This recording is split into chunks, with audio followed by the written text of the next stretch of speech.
시간이 흐른 후에 기억되는 사람이 되게 하여 주옵소서. 시간이 많이 흐른 후에도 기억되는 사람 되게 하여 주옵소서.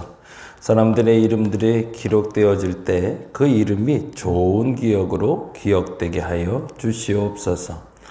모든 사람이 동일한 삶을 살아가는 것 같지만 그러나 어떤 사람은 기억되는 삶을, 어떤 사람은 잊혀지는 삶을 살아가고 있습니다. 우리의 삶은 어떠한지 점검해 보게 하여 주옵시고 우리에게 주어진 시간 동안 우리의 흔적들이, 우리의 이름들이 아름다운 좋은 기억으로 남게 하여 주시옵소서. 코로나로 비대면으로 예배 드리고 있지만 그럼에도 불구하고 우리의 마음이 하나님 앞에 온전히 향하는 변치 않게 하여 주옵시고 그래서 하나님 보시기에 착하고 충성된 종아 잘하였도다 라는 이야기를 들을 수 있는 저들의 시간을 지켜낼 수 있는 저들 되게 하여 주시옵소서. 오늘도 감사합니다. 고마우신 예수님 이름으로 기도드렸습니다. 아멘, 아멘. 자, 오늘은 역대상 말씀 보는 날인데요. 역대상 1장에서 3장까지 말씀 보는 날입니다. 그 중에 오늘 2장 9절에서 20절까지 조금 긴 본문이지만 같이 보도록 합니다. 2장 9절에서 20절까지 조금 긴데요. 근데 사실은 본문만 길지 그 본문에 있는 내용은 짧아요. 그래서 읽기는 괜찮으실 것 같아요. 9절에서 20절까지 같이 한 목소리로 한번 읽어봅니다. 헤스론이 낳은 아들은 여라무엘과 람과 글루베라. 람은 암미나답을 낳고 암미나답은 나손을 낳았으니 나손은 유다 자손의 방백이며 나손은 쌀마를 낳고 쌀마는 보아스를 낳고 보아스는 오벳을 낳고 오벳은 이새를 낳고 이새는 맏아들 엘리압과 둘째 아미나답과 셋째로 시므아와 넷째로 느다델과 다섯째로 랏대와 여섯째로 오셈과 일곱째로 다윗을 낳았으며 그들의 자매는 스루야와 아비가일이라. 스루야의 아들들은 아비새와 유압과 아사헬 삼형제요. 아비가일은 아마사를 낳았으니 여마사의 아버지는 이스마엘 사람 예델이었더라. 헤스론의 아들 갈렙이 그의 아내 아수바와 여리오색에서 아들을 낳았으니 그가 낳은 아들들은 에셀과 소밥과 아르돈이며 아수바가 죽은 후에 갈렙이 또 에브랏에게 장가들었더니 헤브랏이 그에게 훌을 낳아주었고 훌은 우리를 낳고 우리는 부살레를 낳았더라. 아멘, 아멘. 자, 오늘 말씀부터 이제 역대상 말씀 같이 나누려고 하는데요. 역대상 말씀은 지난번에 말씀드린 대로 열왕기 상하를 읽을 때보다는 조금 다른 관점으로 봐야 돼요. 열왕기 상하는 이스라엘이 왜 멸망했을까의 질문을 했었죠. 이스라엘이라는 북이스라엘 그리고 남유다라는 나라가 멸망의 가도를 향하고 있을 때 그들이 왜 멸망했을까? 이유가 있다고 그랬죠. 사실은 그 글을 기록될 때가 이스라엘이 멸망하던 그 시점에 우리의 멸망 원인을 찾으려고 기록된 글이기 때문에 그러다 보니 그 내용은 우리의 멸망 원인, 우리의 심판대 위에서 하나님이 우리를 이렇게 징계하신 원인이 뭘까를 찾아보자고 그랬어요. 그래서 다윗 왕가에 흐르는 계보와 그리고 여러분 잘 기억나시죠? 여로보암이라는 사람, 여로보암의 계보를 같이 기억해 주셔야 됩니다. 그래서 여로보암의 죄로 말미암아 라는 표현들, 그래서 그가 산당을 지었고 시간을 파기했고 사람들을 혼돈시켰던 것들, 하나님의 사람, 하나님의 시간, 하나님의 장소가 어떻게 지켜져야 된다라는 얘기를 드렸었죠. 기억나시죠? 잘 기억하셔야 돼요. 그래서 열왕기 상하를 보시면서 하나님의 사람들이 어디에 있을 때 타락하고 하나님의 사람들이 어느 장소에 있을 때 타락하고 하나님의 사람들이 어떤 시간대에서 어떻게 타락해 가는지를 보는 게 열왕기 상하였다면 이제 역대 상하는 거꾸로 보자고 그랬습니다. 어떻게 하면 우리가 그렇죠. 회복할 수 있는가? 열왕기상하는 어떻게 하다가 우리가 이렇게 망했는가를 본다면 역대상하는 어떻게 하면 우리는 회복할 수 있는가? 우리는 회복을 위해서 무엇을 준비해야 하는가라는 이야기를 나누게 될 거라고 예고했었습니다. 그래서 역대상은 사실은 에스라가 기록했다고 전해져요. 포로로 잡혀갔던 이스라엘 백성들이 다시 돌아와 이스라엘에 정착하며 그들에게 꼭 필요한 것들을 하나님이 세워가기 시작하시는데 내가 세워야 될 게 무엇인가? 그것을 질문하며 답하는 것. 어찌 보면 이 코로나 전국에 우리에게 중요한 본문은 이 열왕기상하와 역대상하가 주는 우리는 어떻게 하면 심판받을 수밖에 없고 어떻게 하면 우리가 하나님 앞에 구원의 반열에 이를 수 있는가를 고민하는 계기가 될 것 같습니다. 서두가 조금 길었네요. 1장 얘기는 이렇게 기록해 놓으시면 좋을 것 같아요. 족보가 기록된 이유는? 이렇게 한번 질문해 볼까요? 족보가 기록된 이유는? 참 중요한 건데요. 이스라엘 백성들이 포로로 잡혀가서도 그들의 신앙이 그리고 그들의 족보가 그리고 그들의 민족성이 지켜지는 데 있어서 매우 중요한 근거 조건이 됩니다. 지금도 외국에서는 사람 이름을 말할 때 귀족의 이름들은 그 귀족의 선대 어르신들의 이름을 다 붙여서 한다고 그러더라고요. 이유가 뭘까요? 그렇죠. 그 선대 어르신들의 계보를 통해서 나는 지금 이 인맥을 끊임없이 끊어지지 않고 이어가고 있다라고 말하고 싶은 거죠. 그렇다면 그 인맥의 가장 절정은 어디로 가야 될까? 그게 중요하겠죠.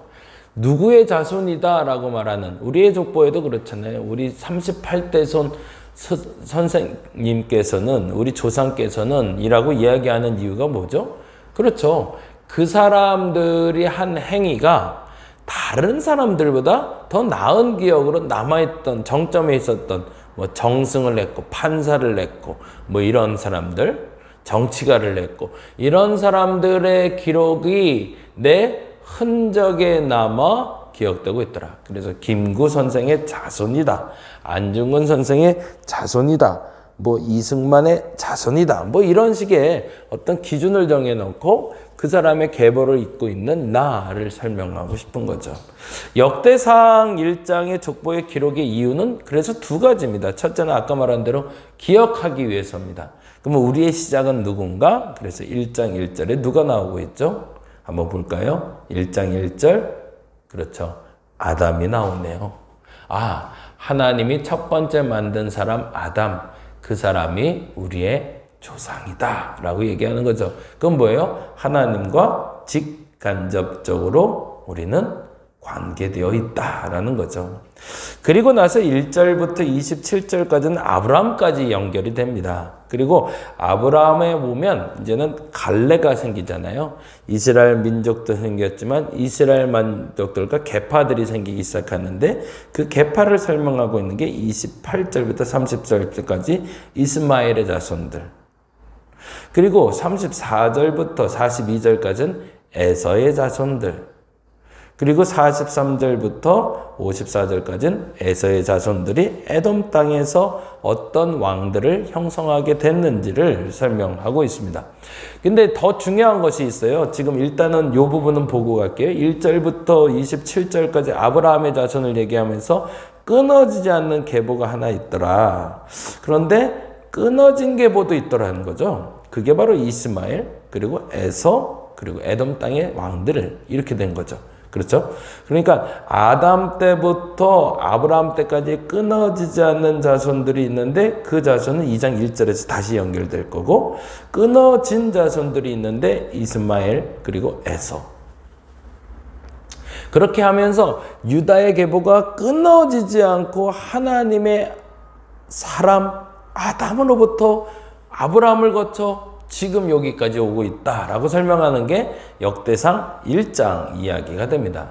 그런데 이 역대상 1장의 이 이야기가 구전돼서 기록됐다는 게 더 중요한 거죠.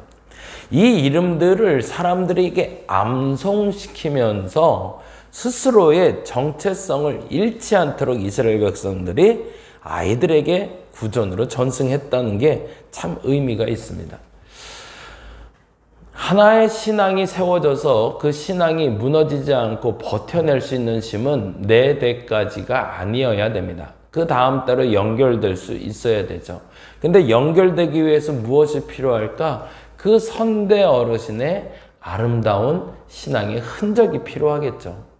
그것이 흔적이 돼서 그 사람에게 기억되어지고, 그래서 기억돼서 끊어지지 않고 연결될 수 있다면 그 신앙은 영원히 하나님 앞에 온전할 거다라고 얘기하는 거죠.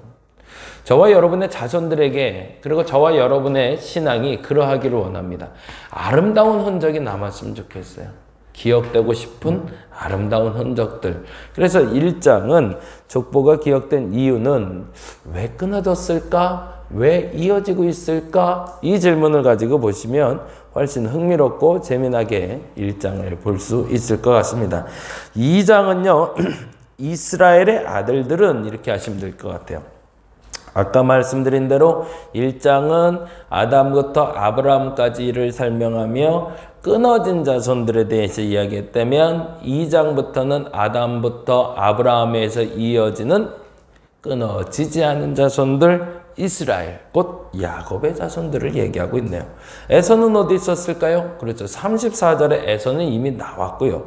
그러니까 이스마엘, 이삭과 이스마엘 관계에서 이스마엘을 떼어버리고, 그리고 야곱과 에서를 떼어버리고, 이제 야곱의 계열, 곧 이스라엘의 자손들을 2장 1절부터 이렇게 설명합니다. 볼까요? 이스라엘의 아들은 이러하니 르우벤과 시몬과 레위와 유다와 이사갈과 스불론과 단과 요셉과 베냐민과 납달리와 갓과 아셀이라 라고 설명하네요. 그러면서 이스라엘의 12지파 이야기가 이제 본격적으로 시작이 됩니다. 그리고 나서 3절에 보니 이렇게 시작돼요. 3절 읽어볼까요? 3절 유다의 아들은 에르와 오난과 셀라니 라고 시작되죠. 그러면서 누구를 먼저 얘기하고 있어요? 르우벤이 아닌 장자로서, 영적 장자로서 유다를 먼저 시작하고 있죠. 그러면서 3절부터는 우리가 너무나 잘 아는 이야기들이 쭉 나오고 있어요.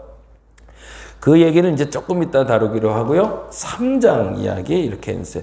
1장은 족보가 기록된 이유는, 2장은 이스라엘의 아들들은, 그리고 이제 3장에 이르는 3장엔 다윗의 후손은, 이렇게 해놓으시면 좋을 것 같아요.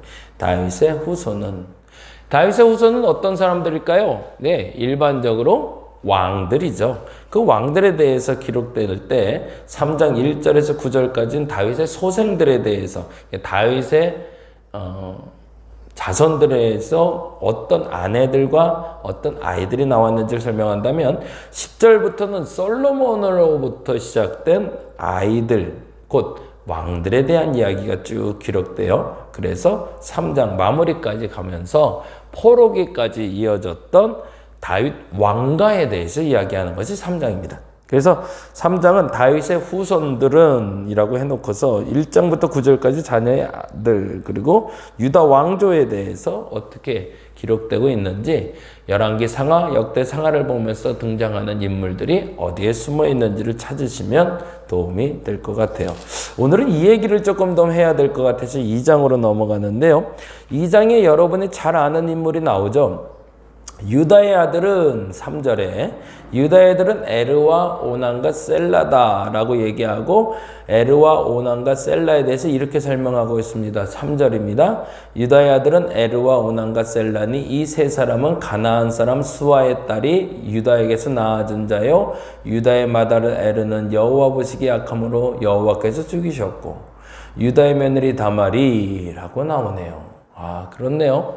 하나님 보시기에 악하게 행동했던 에르는 죽었지만, 그런데 남아있는 자가 있더라. 아까 말한 대로 끊어진 자가 있고 이어진 자가 있더라 라는 거죠. 유다의 며느리 다말이 유다에게 베레스와 세라를 낳아주었으니, 거기다 줄을 좀 쳐놓을게요. 유다의 며느리 다말, 굉장히 중요한 인물이죠.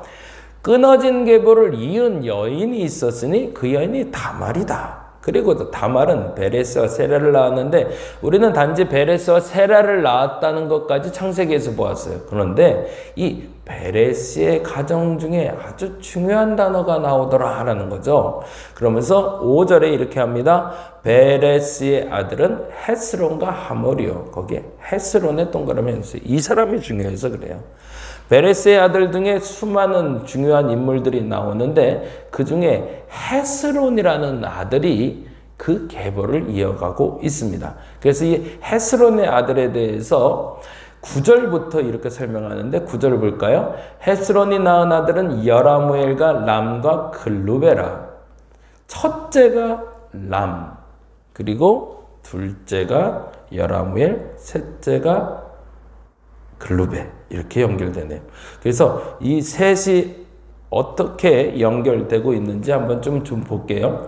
9절에 헤스론이 낳은 아들은 여라무엘과 람과 글루베라 라고 얘기하면서 람의 자손에 대해서는 10절부터 17절까지 나오는데 18절에 갈렙이라고 나오면서 글루베라고 말하는 사람이 이야기가 연결되고 있어요. 그래서 18절부터 나오는 사람이 24절까지 그리고 25절에 여라무엘, 맏아들 여라무엘이라고 되어 있네요. 제가 요거를 제가 정확히 찾지를 못했었네요. 죄송합니다. 이 부분은 제가 다시 한번 좀 정리해서 말씀드릴게요. 아무튼 지금 중요한 인물은 헤스론의 아들들 셋이 있다는 것을 말씀드리고 싶었고요. 중요한 건 여라무엘과 람과 글루베가 있다는 거고, 그리고 11절에 나선은 쌀마를 낳고 쌀마는 보아스를 낳고 라고 해서 보아스란 인물, 그리고 12절에 보아스는 오벳을 낳고 오벳은 이새를 낳고 해서 이새, 그리고 이새에게 누가 나오죠?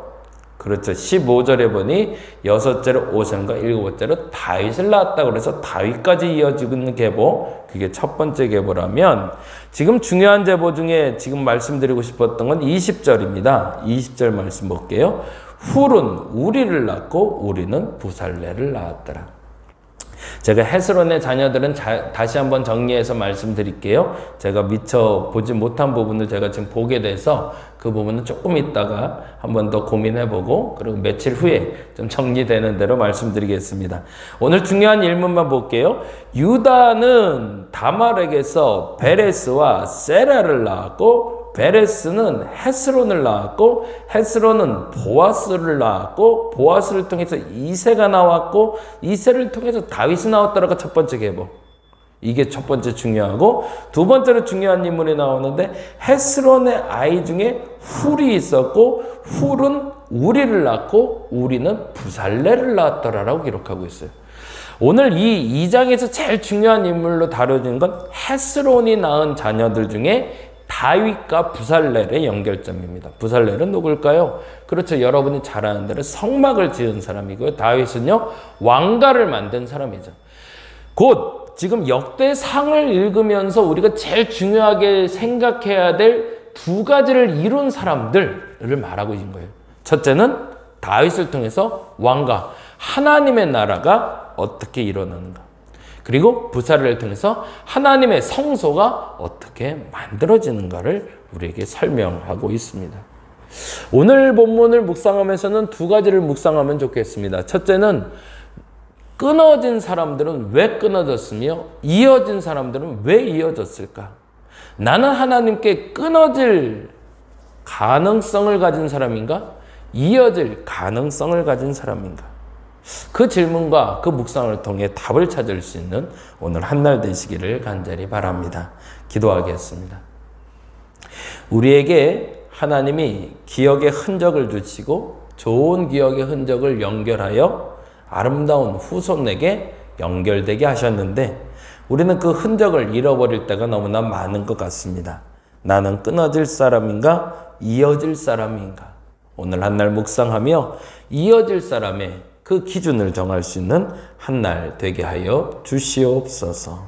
감사합니다. 고마우신 예수님 이름으로 기도드렸습니다. 다 같이 기도하고 돌아갑니다.